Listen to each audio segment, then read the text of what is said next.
My name is Robert L. Green. I was born in Detroit, Michigan, grew up there.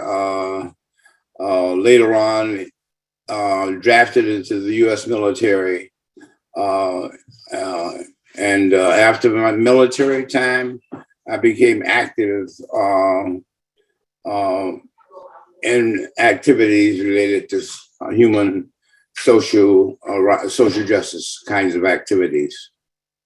My name is Ben Lesser. I was born in Krakow, Poland, to a wonderful family of 7.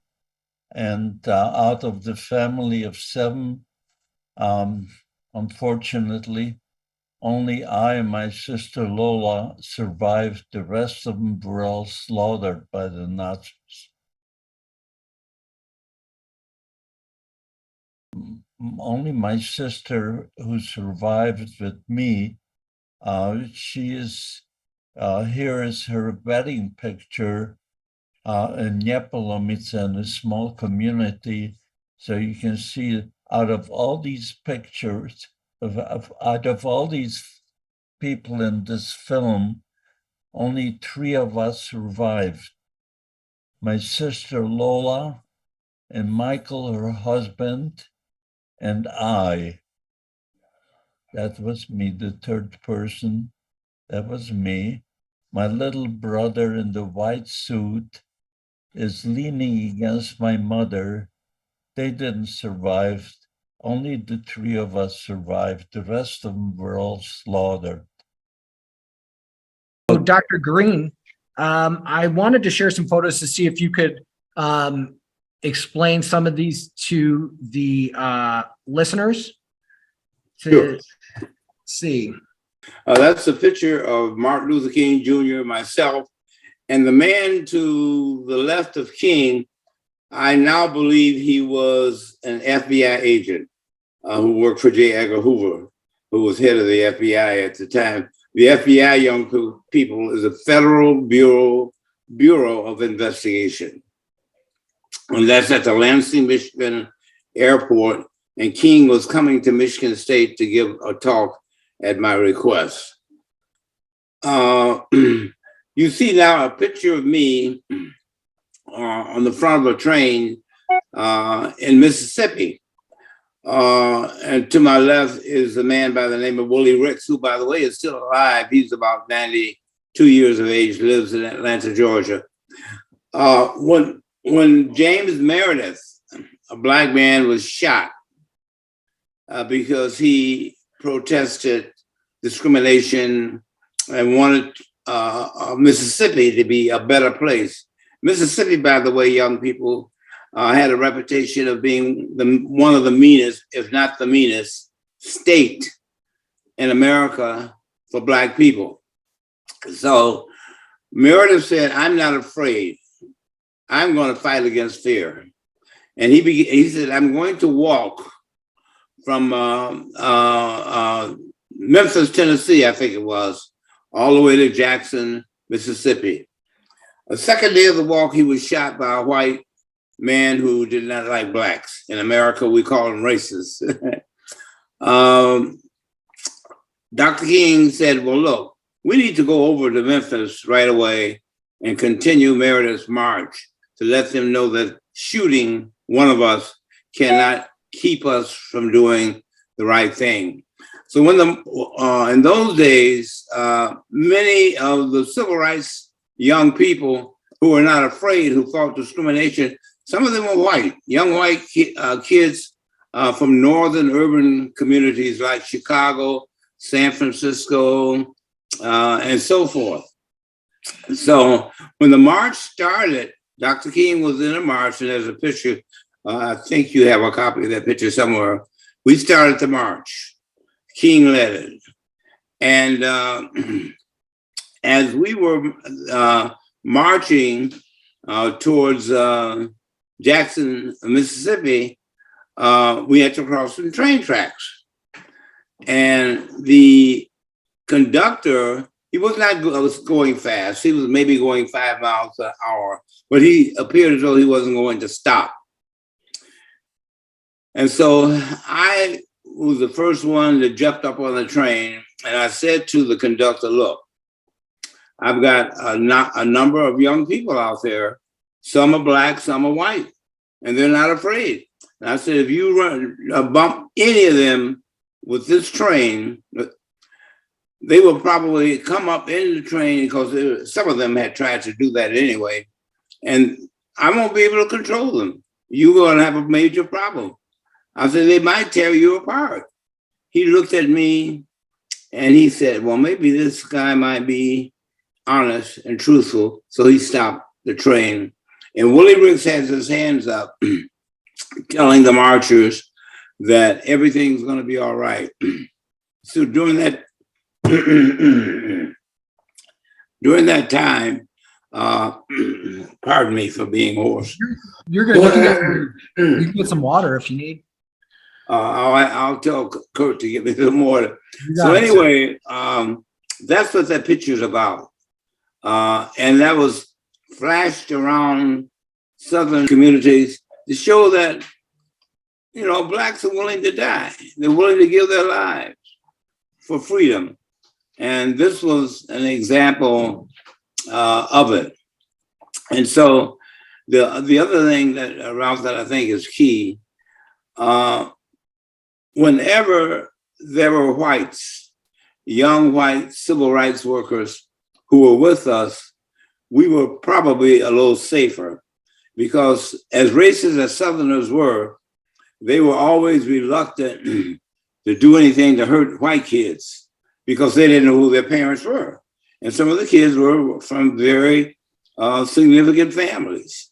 For example, there might be a Rockefeller kid, or a kid from another noted family. So they were more careful in terms of how they brutally treated Black people when whites were working with us.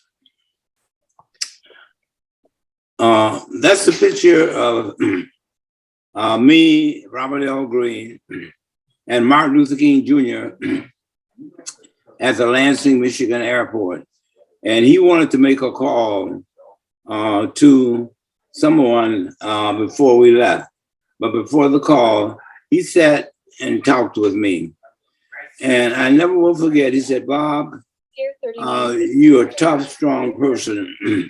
And someday I want you to come work for me. Well, I had already indicated to him that at some point, maybe I could work for him in the civil rights movement full time. Because at that point, I was a young professor at Michigan State University. It should be noted that you were also a dean and a professor emeritus, correct, at Michigan Yes, State? I was. I was a dean at Michigan State, a dean of urban affairs, and I was the first Black person to be named dean of students at a major white university. And Michigan State at that time was a major white university. At that time, maybe 35,000 students. I understand today, I just saw a note on Michigan State, has as many as 50,000 students enrolled. So, yes, I was a dean.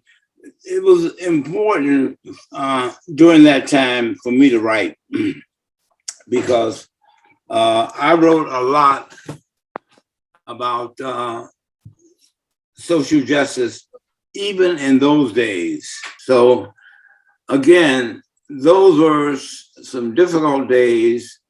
I saw a lot in my young life, but my dad never really told us a lot until we were older, because as he said, I want you to spend your time getting an education. That was my father's big thing. Get an education, go to school. That's what he focused on. He said, you don't have time to hate white people. He said, there's always going to be mean white people, but you yourself get an education. So my father was drafted, I'm sorry, my father was drafted when he was about 18, 19 years of age in Georgia, and during World War I. He spent much of the war in living in a foxhole right near Germany. And he said that he felt that after spending his time living in a foxhole in an all-Black Army unit, discharged back to Georgia, he couldn't vote. He said it was time to leave the South. So that's when my father, he left the South, left Georgia. To one escape lynching, because black males especially could be lynched, more freedom and job opportunities. And in those days, young people from abroad, if you were Black in America, your life typically was not worth a lot. And you had to, there were certain rules that you begin to understand, and you were tutored about those rules by your parents. And if you wanted to survive, whether it was getting a job, buying a home, having friendships, and so forth, you got no respect. And when I say respect, I mean the ability to live and not be lynched. But in those days, after those days, I should say, during those days, I was blessed to meet some good people. Martin Luther King Jr., of course, was a key person. The Kennedy family, met Bobby Kennedy and Ted Kennedy through my relationship with Martin Luther King Jr. And there was another guy by the name, he's still alive, lives in New York, Bill Vandenheuvel. He was the administrative assistant to Senator Bobby Kennedy. And he and I became friends. And he married a lady by the name of Jean Stein. Her father owned MGM and sold it later on. But those were good people. See, I always tell my young people today, I gave a lecture on Black-white relationships at Michigan State University not too long ago. When I finished, a young white man, student, probably about 17, 18 years of age, came up to me and he had tears in his eyes. And I said to myself, what did I say to upset him? And he said to me, Professor, my father and grandfather were two white men who prevented Blacks from buying homes. And they might have done more. I just haven't found out. And I said to him, look, you're not responsible for what your parents did or did not do. Your challenge in life is to be a good person, a fair person, and not take advantage of people because you are of a certain status, white in America. Yeah. So those those were the kinds of experiences, my friends abroad, that I had growing up and as a young man. And I always found that students were likely to be fairer in their treatment of you and in their relationships with you than adults. So I always had good relationships with college and university students. And as I look back on my experience, I'm 90 now, Ben Lesser and I are good friends. And we both have had experiences that are unique. Dr. Green, do you mind if we jump into some student questions? Because we have some kids who are in Eastern Europe and it's very late there. And I'm here. I'm already getting sent questions. Ben, do you mind if we start with you for the student questions? Then we'll pop back to Dr. Go ahead. Vice versa. So our first question comes from a student in Spain, and this goes for both Dr. Green and Mr. Lesser. This is a student by the name of Raul. Raul, you can unmute to ask your question for both Dr. Green and Mr. Lesser. Yes. So first of all, it's really great to be in a meeting with both of you people. Honestly, you are so inspirational to me. And my question is, after attending both of your speaker guest live sessions individually, I'd like to ask you both what you consider to be the greatest drawback in the human race, if that's not a big deal. Thank you very much. So what is the greatest drawback that you have found in your lifetime in the human race? Would you think it's hatred? What would you think? Yes, absolutely. It's hatred. There's no room for hatred in this world. It's all caused by hatred. Remember, Hitler and the Nazis did not start with killing. It all started with hate propaganda. And he was able to change ordinary people in Germany to become monsters. That's what hatred can do. So hatred has to stop. Any form of hatred, whether it's bullying in school or even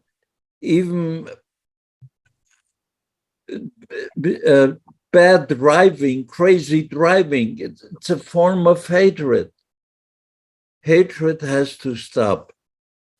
And you have started, I would be remiss had I not at least plugged, not just the Zahor Foundation, which I'm wearing his pin right now, Zahor, but also the I Shout Foundation or the I Shout Out. And can you tell us a little bit quickly about I Shout Out and the meaning behind that and how the kids can get involved?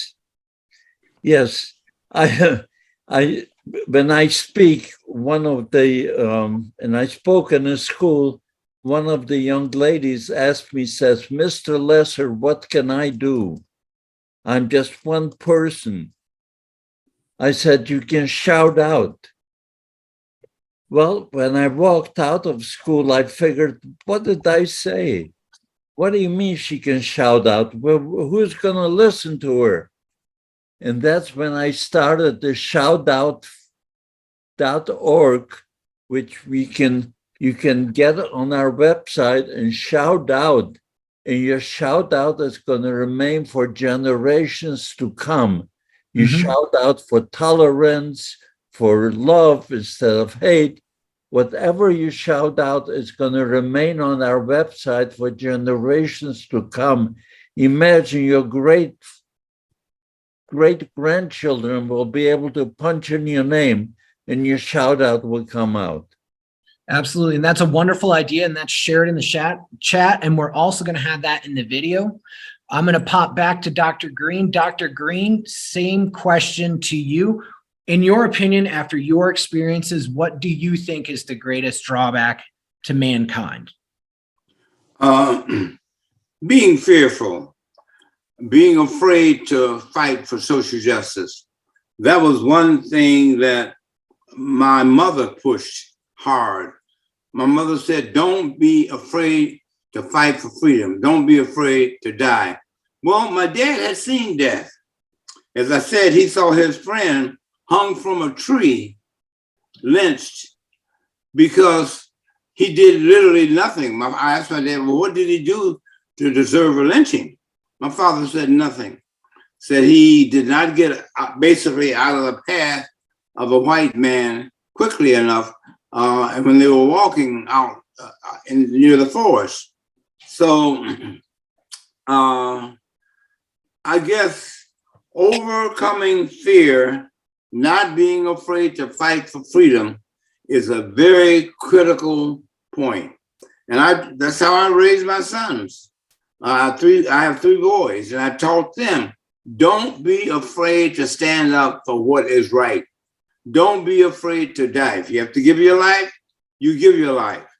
And I've been in situations growing up in which I probably could have lost my life. But I think the fact that my family instilled in me not to be afraid, don't be fearful, and don't ever let the bad people, and there were plenty of them in my day, to think that you are afraid, because they will take advantage of you.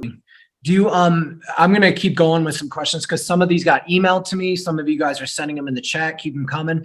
We'll try and get through as many as we can for Ben and Robert. And we'll start with Robert for this next question. Can you give any advice to our audience today regarding combating hate and discrimination, both in micro, like in their surrounding communities, or macro in the world at large? What can they do to kind of make a difference? To speak out against injustice. I had an interesting experience growing up. I was always kind of amazed by white people who were racist, were easily intimidated by white people who were not afraid to speak out against racism, especially white women.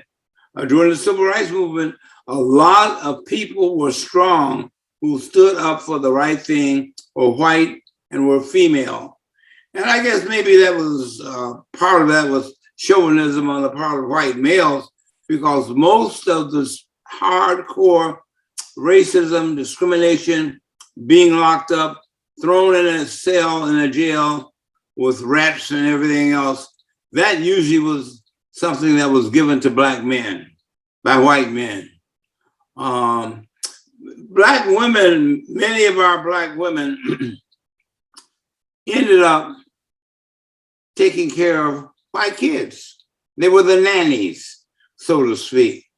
So a black woman sometimes had more of a break, so to speak, than black men. But black men were hated,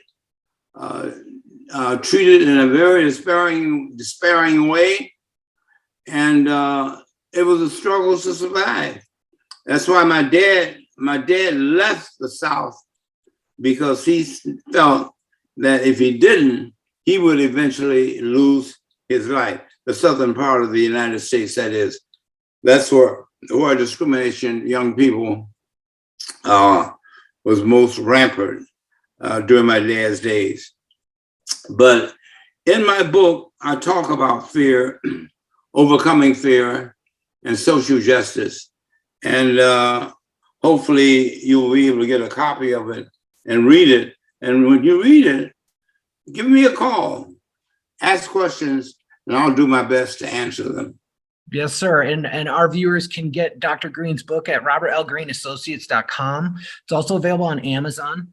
So, Ben, I will flip to you for the same question. And the question was, can you give any advice to this next generation in regard to combating hate and discrimination? What can they do to make their world better?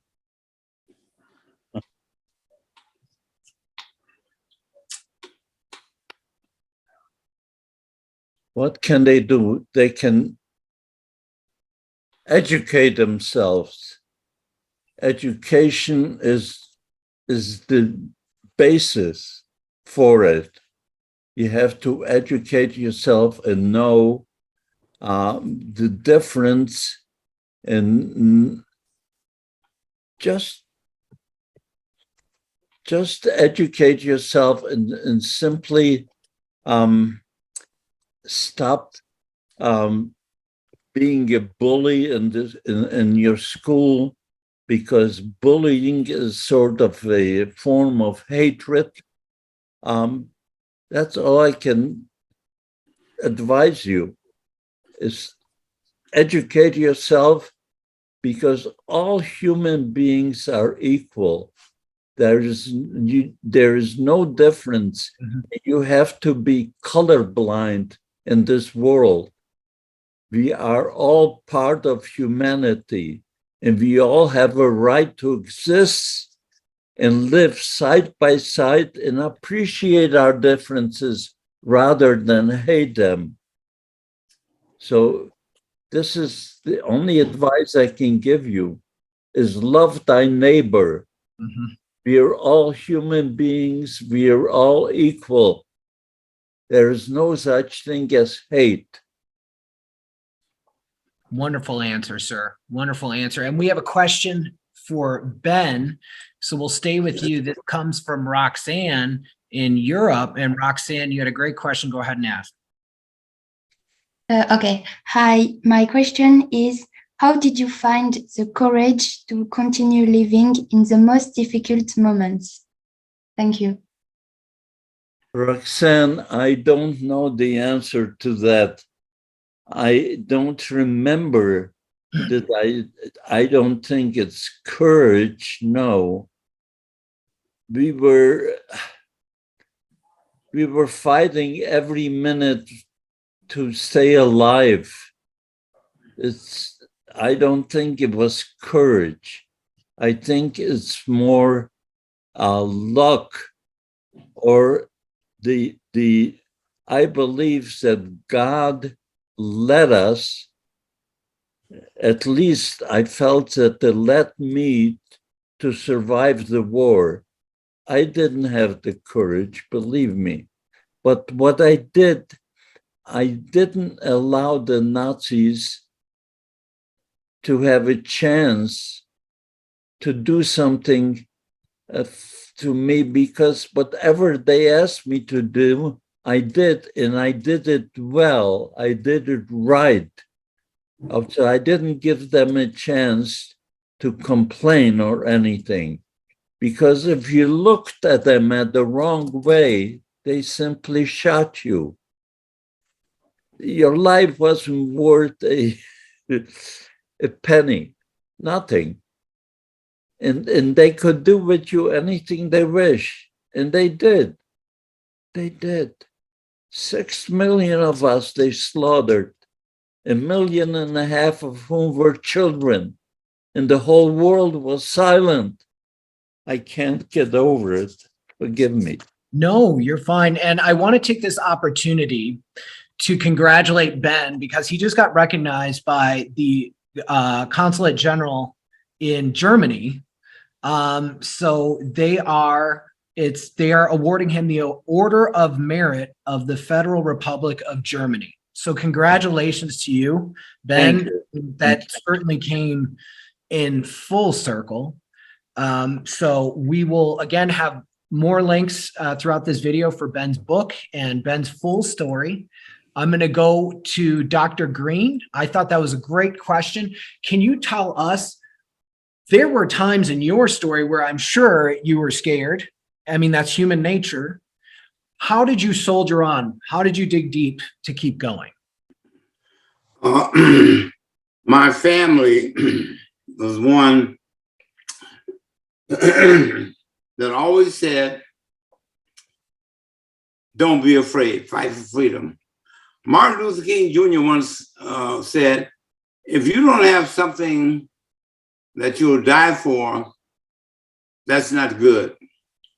King said we all had to have something that we were willing to die for. And growing up,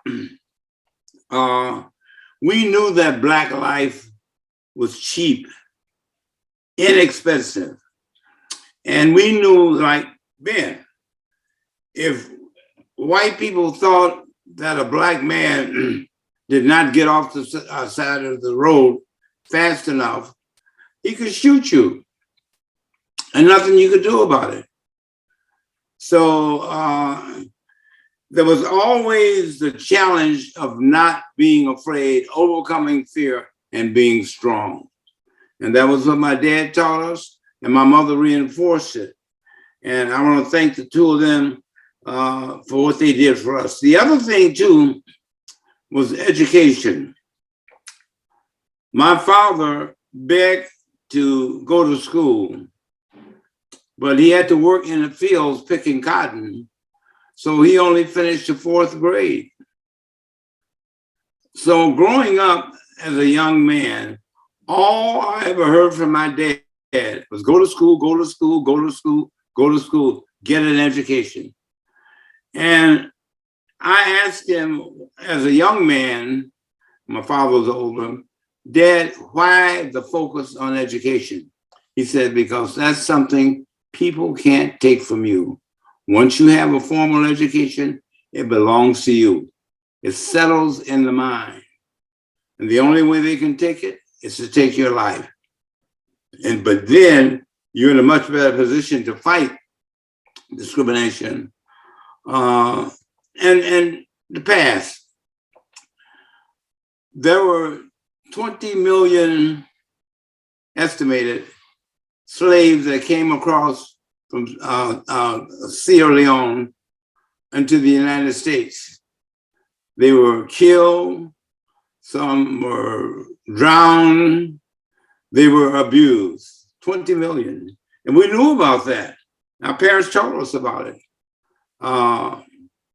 And so there was always the fear of losing your life for no reason at all. Of course, there's not much of a reason I can think of taking another person's life. So those days, you were careful to survive. And I mean survive, that's all you, in some cases, could do. And my father, and I told this at the beginning of the program, I was a little upset with my dad because he didn't tell me that he saw his best friend lynched till I was a young man. And so my father didn't pray or lean on hatred. He leaned on doing the right thing and being strong and being fair and not taking advantage of people who can't defend themselves. That is absolutely unbelievable and powerful stuff. We'll go with a few more questions before we end our event. So this next question will be for both of you guys. So this comes from Heidi. Heidi, I'll let you unmute to ask. It's regarding Black and Jewish relations. So go ahead. Thank you, gentlemen, for doing this today. My question is for each of you, in what material ways can we strengthen Black and Jewish relations in the US, please? I'll take a crack at that, Ben. Okay.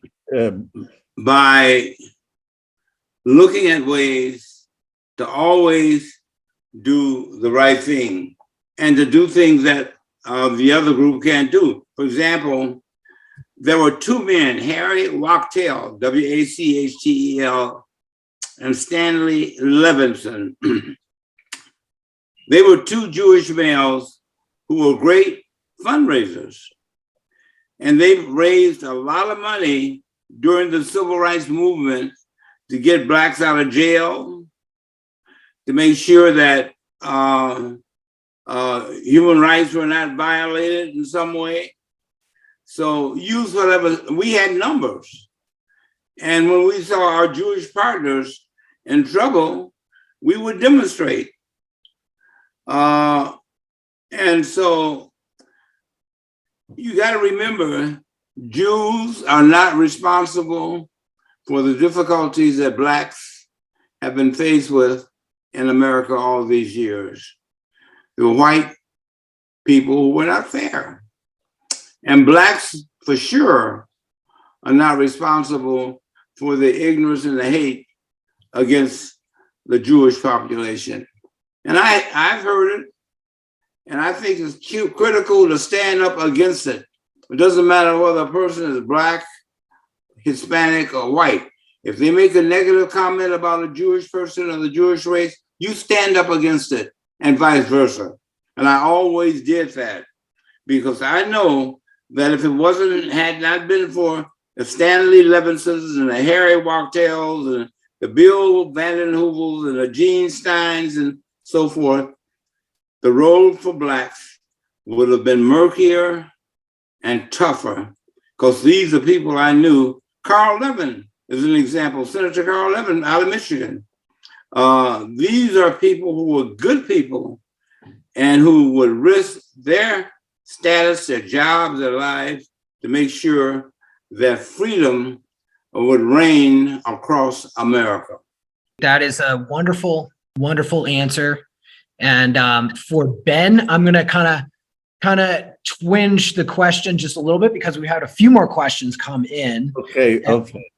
So Ben, Dr. Green touched on this a little bit about not being a bystander. I've read your book numerous times. I've interviewed you countless times. Can you talk to the kids about the importance of speaking up when you see something wrong, about being an upstander instead of a bystander? Okay. Yeah. Don't be a bystander. You know, World War II, it seems like the whole world was silent. Whatever had happened to the Jewish people, we now know that the whole world knew what was going on to the Jewish people, but they chose to be silent. And this is wrong. This is wrong. The same thing holds true for you school kids. If you hear or see something done that's wrong, speak up. If you see a bully, speak up. If bullying is a form of hatred,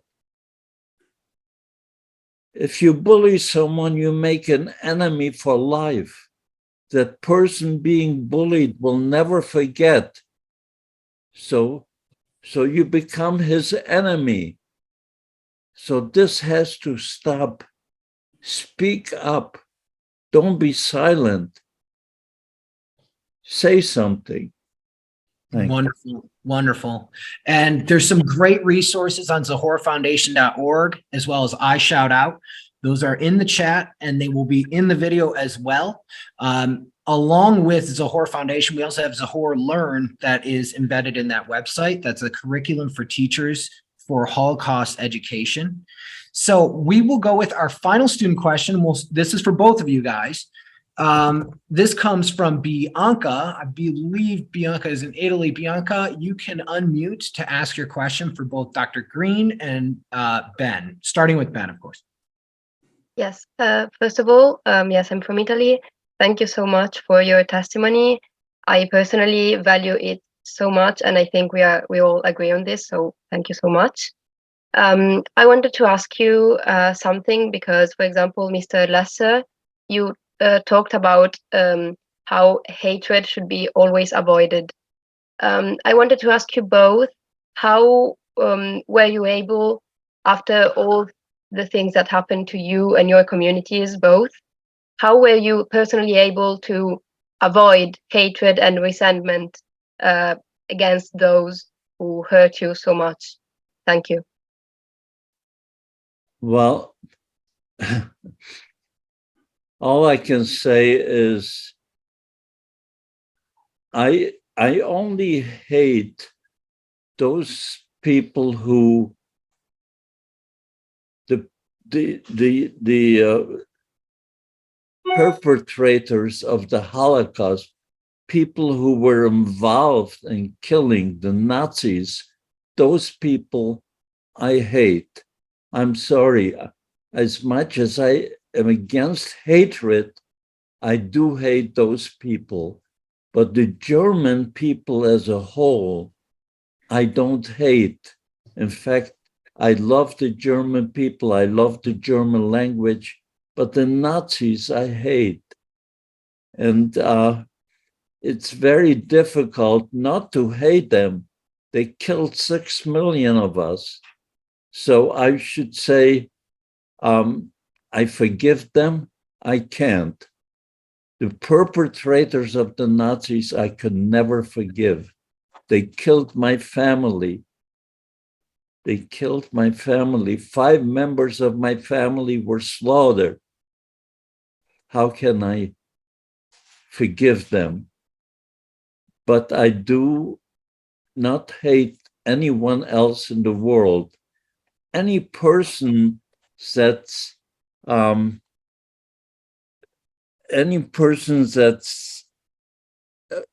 out there and they are how should I say that? They are disputing, I mean, they are disturbed, I mean, You're perpetrating hate is what you're saying. perpetrating. Yeah, Thank you you, can't, thank you you. can't. The word perpetrating, thank You're you. fine. You're fine. Perpetrating hate in the world. I still hate. I can't say that I don't. But most people are nice. Most people are normal. People have loving families and they want to live a normal life. Why hate? Yeah. But sure, though there are exceptions. There are people, the exception is if they are a hater or a person that escalates hate in this world, those people I hate. Sure, sure. And you definitely don't like what they do. So Dr. Green, would Well, you be able to add to I that? look at it. I look at it this way: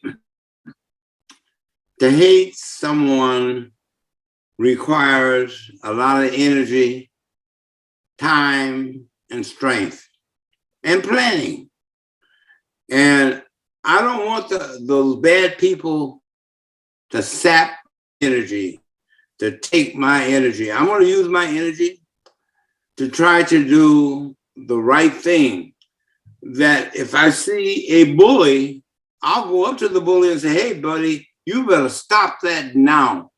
That's how I'm going to use my energy and strength. And I've seen that. There was a sheriff in Grenada, Mississippi, Suggs Ingram. People, he was a white sheriff. People were deathly afraid of him because Suggs could kill you, shoot you, as Ben would say, and there was no retribution. He didn't have to pay a penny. So you had to figure out ways to deal with those people in a strong way. And I'm going to use my energy to work with good people. My wife and I, we faced obviously discrimination in trying to buy a home in Michigan and on the campuses of various universities. But people that sometimes came to our aid and helped us were whites, young whites, who believed in freedom, justice, and honesty. So we've got to be careful how we pick out people who we hate. I don't love them. I'm not going to let them bully my kids or my family, but they're not going to sap my energy by causing me to spend my time just hating them. Wonderfully said. And more about Robert L. Green and Associates. Check out Robert L. Green and Associates. RobertLGreenAssociates.com. We'll have that link. There you can find a lot of his videos, a lot of his books. Beautiful, beautiful book. At the Crossroads of Fear and Freedom. Definitely check that out. So the final question before I let you gentlemen go, and we'll start with Robert and we'll end with Mr. Lesser. What kind of advice, what do you think is the most important lesson that the students here, this next generation, what is the most important lesson that they can learn from your experience? Spend your time doing the right thing. If you see somebody bullied, you stand up for them. You help them because you might be next in line. If you're not going to do the right thing just because you're next in line, you're going to do the right thing because, as King said, the morality and justice in this world is something that we all need to struggle for. And I saw racism even at Michigan State, and believe it or not, predominantly white university. And I had to fight for Black students and Asian students, Hispanic students there as well. And I don't regret it. So I say to young people, don't be afraid. Overcome fear and fight for social justice in your community, no matter where you are. Yes, sir. And I wanted to add, you are a hero. There's an elementary school named after you. You are not just a Michigan legend, but also a legend in our world today. And we can't thank you enough for joining us. And we'll end with Ben. Ben, can you tell us, what do you think is the most important lesson that the kids can learn from your story? Yes, I believe that education is one of the most important elements that young people should try to achieve. More education you get, the better. Unfortunately, I didn't have a chance because when I grew up, I was in the camps during those years. But those of you who have a possibility, educate yourself and know right from wrong. Know right from wrong. That's very important. Before we let you go, I want to tell everybody, if you want more information about Ben and his work, definitely check out zahorfoundation.org. We also have his I Shout Out initiative. That's ishoutout.org. And we'll have those links in the video. And if you guys want to check out Dr. Green's full story, we'll have that in this as well as Ben's full story. We have those footages as well. So before we let everyone go, before I end the meeting for all, I'm going to allow everyone to unmute. And can we all say thank you to Dr. Green and Mr. Lesser for taking time out of their very valuable day to come talk to you guys today. Thank you both. Thank you. Thank you very much. So much. Thank you. Thank you so much. I love you very much. Thank you, Robert.